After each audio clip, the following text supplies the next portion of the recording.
सारे झमेले मिट जाएंगे, पल में बखेरे टल जाएंगे। सारे झमेले मिट जाएंगे, पल में बखेरे टल जाएंगे। हो जा समर्पण, कर दे अर्पण, राहों में सितारे भर जाएंगे।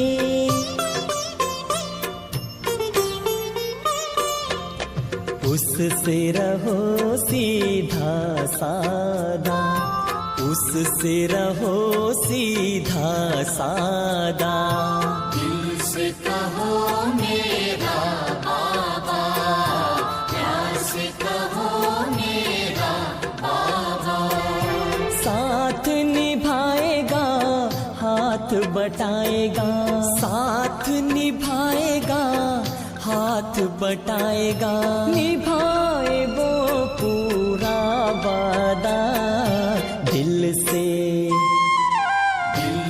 कहो मेरा बाबा, प्यार से कहो मेरा बाबा।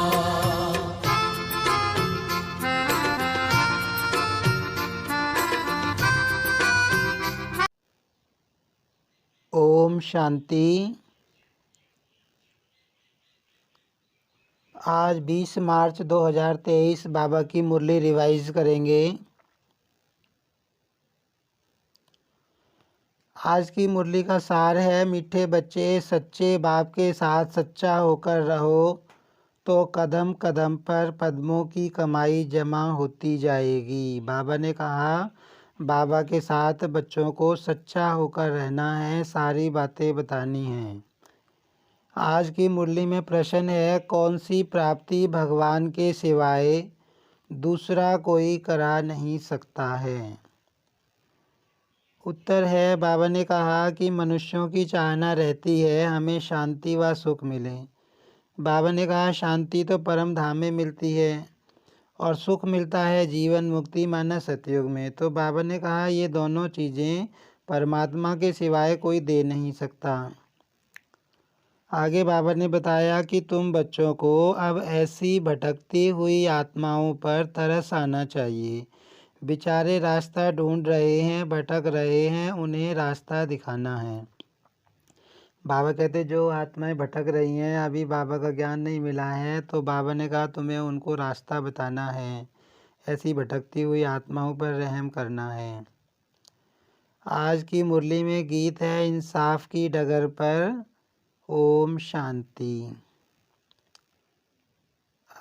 बाबा ने आगे कहा मुरली में कि तुम बच्चों को बाबा के साथ सच्चा होकर रहना है, सच्चे होकर रहोगे तो बाबा ने कहा तुम्हें पद्मों की कमाई कदम कदम पर होती रहेगी। और जो सच्चा होकर नहीं रहेगा, बाबा कहते हैं उसकी कमाई नहीं होगी और उसे ऊंच पद भी नहीं मिलेगा। तो बाबा ने कहा तुम्हें सच्चे होकर रहना है। आगे बाबा ने कहा कि ज्ञान में आने से पहले तुम भी भक्ति करते थे, साधना करते थे, कृष्ण का भजन करते थे, लेकिन भक्ति करने से मिलता क्या है, उनसे क्या मांगते हैं, कुछ भी पता नहीं था। बाबा ने कहा तुम्हें नहीं पता था कि रचना क्या, रचयिता क्या रचना रचते हैं। और बाबा ने कहा कि भक्ति करते करते रिजल्ट क्या हुई, कुछ भी नहीं हुई, सृष्टि नीचे ही गिरती आई है। आगे बाबा ने बताया कि कई मनुष्य कहते हैं कि कोई जब गुजर जाता है तो फलाना वैकुंठ गया या फलाना ज्योति ज्योत समाया। तो बाबा कहते हैं ऐसे तो कोई नहीं जाता, वैकुंठ में कोई नहीं जा सकता, ब्राह्मण बनने बगैर वैकुंठ में कोई नहीं जा सकता, स्वर्ग कहीं नहीं जाता। बाबा कहते हैं आत्मा यहीं पर पुनर्जन्म करती रहती है। आगे बाबा ने बताया कि जब स्वर्ग था तो वहाँ पर सुख संपत्ति थी, सुख होता है संपत्ति से। बाबा ने कहा वहाँ पर तो खूब धन संपत्ति थी, लेकिन यहाँ पर तो आत्माएं बहुत गरीब हैं और जो है मनुष्य बेचारे रोटी टुकड़ भी मुश्किल से खा सकते हैं। वहाँ तो बाबा कहते बड़े वैभव होंगे। फिर बाबा ने बताया कि फिर महात्मा को निरोगी काया भी चाहिए और जो सतयुग में ही मिलती है, सतयुग में सतयुग पवित्र दुनिया होती है जहाँ सुख शांति पवित्रता सब मिलती हैं।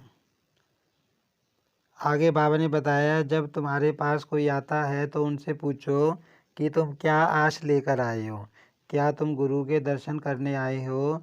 तो बाबा ने कहा, उनको समझाओ, गुरु के दर्शन करने से तो कोई फ़ायदा होगा नहीं।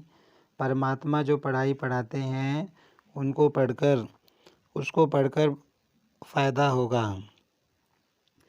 फिर बाबा ने आगे बताया कि जो आते हैं वो ये नहीं समझते कि हम भगवान के बच्चे हैं। अगर वो ये समझते हैं तो बाबा कहते हैं उनसे पूछो कि अगर तुम भगवान के बच्चे हो तो वो तो स्वर्ग को रचने वाला है, तो फिर तुम इस दुख की दुनिया में क्या कर रहे हो। तुम्हें तो स्वर्ग में होना चाहिए। वो बेहद का बाप तो स्वर्ग को रचने वाला है।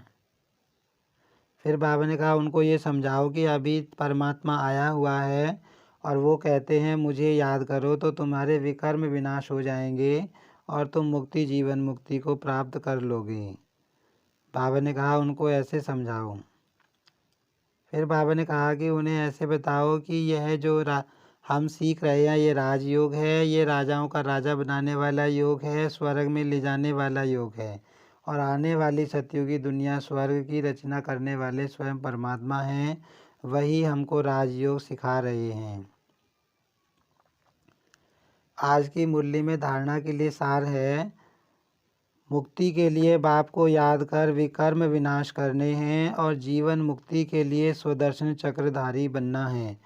पढ़ाई पढ़नी है। बाबा ने 2 चीज़ें बताई कि बाबा कहते कोई पूछे कि अगर तुम्हें मुक्ति चाहिए तो उनको बोलो तुम बाबा को याद करो तो तुम्हारे पाप कट जाएंगे, तुम मुक्ति में चले जाएंगे। और अगर जो जीवन मुक्ति चाहते हैं, माना सुख में जाना चाहते हैं, तो बाबा ने कहा तुम स्वदर्शन चक्र फिराओ और ये जो बाबा पढ़ाई पढ़ाते हैं उस पढ़ाई को पढ़ो। रहम दिल बनकर भटकने वालों को घर का रास्ता बताना है। मुक्ति और जीवन मुक्ति का वर्षा हर एक को दिलाना है। बाबा ने कहा जो आत्माएं भटक रही हैं उनको रास्ता बताना है और मुक्ति और जीवन मुक्ति का रास्ता उन्हों को भी दिखाना है। आज की मुरली में वरदान है, रूहानियत में रहकर स्वमान की सीट पर बैठने वाले सदा सुखी सर्व प्राप्ति स्वरूप भव। तो आज बाबा ने वरदान में बताया कि बाबा का जो हर बच्चा है वो विशेष बच्चा है, हर एक के अंदर कोई ना कोई गुण है, हर आत्मा गुणवान है, महान है, मास्टर सर्वशक्तिमान है। तो बाबा ने कहा कि तुम बच्चों को भी यही स्मृति रखनी है कि मैं गुणवान हूँ, मैं विशेष हूँ, मैं महान हूँ, मास्टर सर्वशक्तिमान हूँ। बाबा ने कहा ये स्मृति रखना ही स्वमान है और इस स्वमान में अभिमान नहीं आ सकता। बाबा ने कहा अभिमान की सीट जो होती है वो कांटों की होती है, लेकिन तुम्हें स्वमान की सीट पर बैठना है, रूहानियत के नशे में रहना है, तो तुम सदा सुखी, सदा श्रेष्ठ और सर्व प्राप्तियों से भरपूर अपने को अनुभव करोगे। आज की मुरली में स्लोगन है,